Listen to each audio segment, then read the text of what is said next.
प्राचीन मान्यता है और उसी के कारण से आज नर्मदा जयंती का आनंद हम ले रहे हैं। मां नर्मदा की तो बात ही निराली, सारी नदियां एक तरफ, मां नर्मदा की बात एक तरफ। मां नर्मदा के बारे में ऐसा कहा जाता है सुंदर श्लोक के माध्यम से कि गंगा जी का स्मरण करो तो गंगा जी तो पूरा आनंद देती है, जीवन देती है, लेकिन सच्चे अर्थों में आशीर्वाद तो हरिद्वार में देती है। बाकी माता जी का अपनी कृपा बरसती है और ऐसा कहते कुरुक्षेत्र में सरस्वती माता का आशीर्वाद मिलता है। लेकिन मां नर्मदा तो अमरकंटक से लेकर के खंभात की खाड़ी तक, बगल का गांव हो, कोई छोटा छोटा मकान हो, हर जगह आशीर्वाद लौटाती है, हर स्थान को धन्य करती है, हर एक जगह अपने प्रेम के कारण जानी जाती है। और ऐसे कहते इसलिए इनकी अपने कारण से कलयुग के काल में तो और ज्यादा महत्ता बढ़ी। हम सब नर्मदा जी के बारे में कोई किसी से तुलना कर ही नहीं सकते, कोई माता जी की परिक्रमा नहीं होती। इसी कारण से एक ही माता नर्मदा माता की परिक्रमा होती है कि यहाँ इनके अपनी पवित्रता के कारण से, इनकी अपनी उस आध्यात्मिक विरासत के कारण से, जीते जी जिनमें जीवन ढूंढे वो एकमात्र मां नर्मदा है जिनमें जीते जी जीवन मिलता है। ये ऐसी पवित्र मां नर्मदा, उसकी जयंती के अवसर पर मैं आप सबको शुभकामना देता हूं, बधाई देता हूं। और मुझे आज आकर के वास्तव में सेठानी घाट तो नाम का होगा, लेकिन हम सब परमात्मा की कृपा से इस क्षण का आनंद ले रहे हैं। मां सेठानी को भी आशीर्वाद मां ने दिया होगा, तब तो उनके नाम से घाट पड़ा।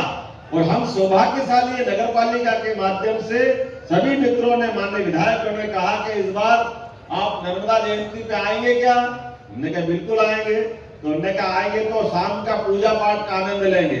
हमने कहा आएंगे तो खाली हाथ नहीं आएंगे, भरपूर लाएंगे, जो जो आप मांगोगे वो सब कुछ मिलेगा, इसमें कोई दिक्कत नहीं। इसलिए आज इसी स्थान पर खड़े होकर लगभग 151 करोड़ के विभिन्न प्रकार के निर्माण कार्यों की लंबी सूची है, समय कम पड़ जाएगा। ये सारे निर्माण कार्यों का लोकार्पण, भूमि पूजन हम सामूहिक रूप से कर रहे हैं आपके साथ में, जिसके माध्यम से मैंने कहा कि ये स्क्रीन इधर लगती तो ज्यादा आनंद आता। अभी आपको इधर दिखा नहीं, हमने पत्थर दिखाए थे जिसपे वो भूमि पूजन लोकार्पण का काम है। अगर आप उचित समझते हैं तो मैं इसको पढ़ देता हूं आपके सामने, जिनके आधार पर ये काम हमारे बीच में है। लगभग 27 करोड़ की लागत से सुहागपुर बाबई सिरवाड़ सांगाखेड़ा सड़क का लोकार्पण हमने किया है। अगर आपको उचित लगता हो तो अभिनंदन कर सकते हैं। 18 करोड़ की लागत से सुहागपुर से शोभापुर भड़गांव सड़क का भी लोकार्पण यही हो रहा है, हम अभिनंदन कर सकते हैं। हमारे सुहागपुर वाले विधायक जी मुस्कुरा रहे हैं। 14 करोड़ की लागत से पिपरिया सुहागपुर का भी यहीं से लोकार्पण कर रहे हैं, इसका आनंद आप ले सकते हैं।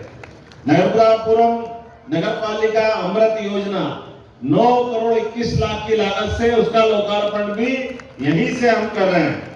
इसी अवसर पर 13 गांवों की अलग अलग 4 करोड़ 77 लाख की नल जल योजना का यहीं पर हम लोकार्पण कर रहे हैं।